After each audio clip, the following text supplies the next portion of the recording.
We set the moth trap late last night. Now let's see what we've got. Let's start with some common moths. This is a scalloped hazel, and as its name suggests, it's very triangular with irregular scalloping on the forewing. Its confusion species, the dusky scalloped oak, is very rare in the UK. It's only found on Guernsey and is a rare immigrant to the rest of the UK. The peppered moth is quite an interesting moth, as it can tell you about the quality of an area. If the moth is dark, it usually means that there is a high level of atmospheric pollution. Luckily, this moth is quite light, so I think our garden's all right. Now to another common moth, the cinnabar. This is its most common wing pattern, although it can be yellow instead of the red lines, or completely red on the forewing. Its larvae feed on ragwort. We have some in our garden, but not much, so we think it probably came from another site. This is a common swift, and its name suggests what I'm about to say next. Yep, that's right, it's common. It's one of the first moths in the book. In fact, only on page 6. We caught one of these overnight, a beautiful golden Y. Now, before I go into any more detail, I'll just give you a few seconds to take in the beauty of this moth. Absolutely gorgeous, isn't it? Its less splendid cousin, the silver Y, is an immigrant to the UK, but surprisingly common. I can't believe we haven't caught one yet. This is a pebble hook tip. Now let's check if it's common. Yes. Well, it is down here in the south. In the north, there's a subspecies called subspecies scotica, which is local, which means it's found in less than 300 sites. Now, this pebble hook tip is found in the south, and so it's most likely Japana falcateria, with a central, rather pebble-like spot on the forewing and distinct purplish-brown blotch along the outer edge, near wingtip. Now for the marbled brown. This, you might be surprised to hear, is not a common moth, despite its rather common-looking appearance. It's similar to the lunar marbled brown, but the lunar marbled brown is common, so it's even better to get a marble brown.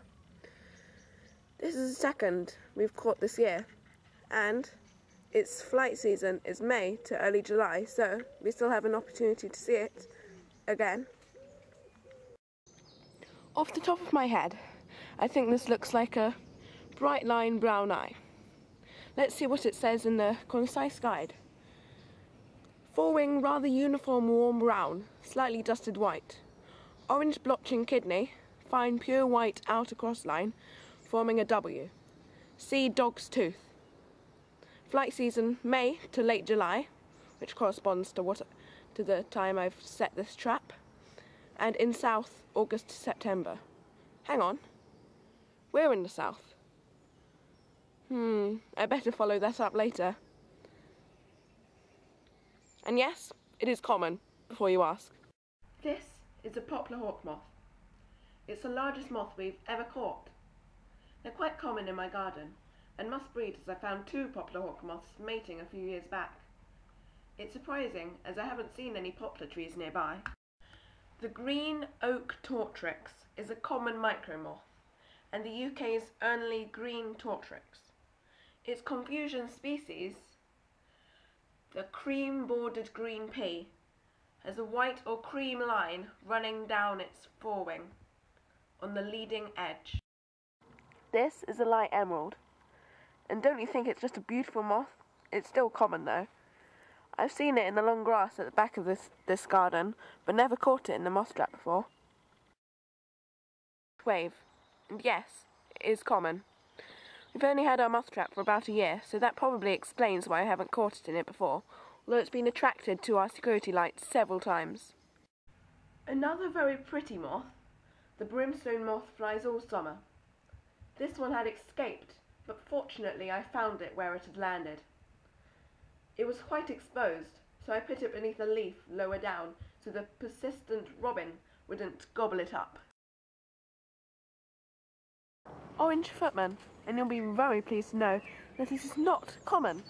It is, in fact, local, south, which means it's found in less than 300 sites across the UK, but mainly in the south.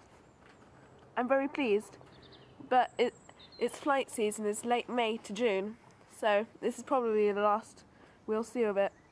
This moth is an engrailed clay.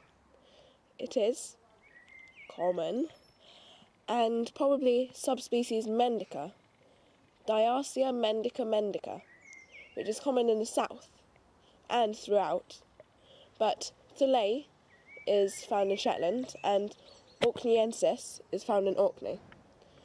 There are many forms of this engrailed clay, which is probably why I found it hard to identify, I had to put on iSpot for a proper identification. So,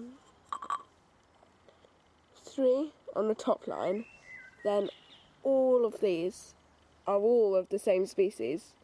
It can get very confusing. We caught 2 of these moths, Heart and Darts, today in early June, but they fly all the way to July, so we're probably going to catch even more. Believe it or not, these are all the same species. They're all pale tussocks.